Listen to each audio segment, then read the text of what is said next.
চীনের পূর্বাঞ্চলীয় ফুজিয়ান প্রদেশের উপকূলীয় শহর নিংতে।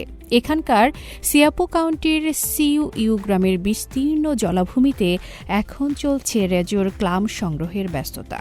ভালো ফলন আর বাজারে বাড়তি চাহিদায় হাসি ফুটেছে স্থানীয় চাষিদের মুখে। ৫,০০০ মুড়ো বেশি চাষের এলাকায় এখন চলছে মৌসুমের সবচেয়ে ব্যস্ত সময়। ভোর থেকেই শ্রমিক ও চাষিরা নেমে পড়েছেন কাদামাটিতে।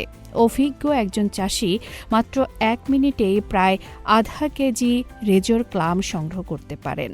সংগ্রহ করা অধিকাংশ রেজর ক্লাম সেদিনই বাজারের উদ্দেশ্যে পাঠিয়ে দেওয়া হয়, যাতে পরদিন সকালে তা ভোক্তাদের হাতে পৌঁছে যায়। চীনা রান্নায় জনপ্রিয় এই সামুদ্রিক খাদ্য ঐতিহ্যবাহী চীনা ঔষধেও ব্যবহৃত হয়, তাই বছর জুড়েই এর চাহিদা থাকে। বর্তমানে মাছ ধরায় মৌসুমি নিষেধাজ্ঞা থাকায় বাজারে রেজর ক্লামের চাহিদা আরও বেড়েছে। একই জলাশয়ে একাধিক জলজ পণ্য চাষের ফলে ঝুঁকি কমেছে, পাশাপাশি চাষিদের আয়ও হচ্ছে আরও স্থিতিশীল।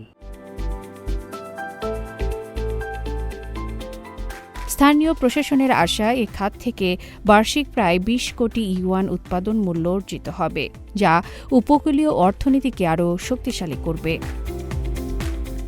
আফরিন মিম, সিএমজি বাংলা।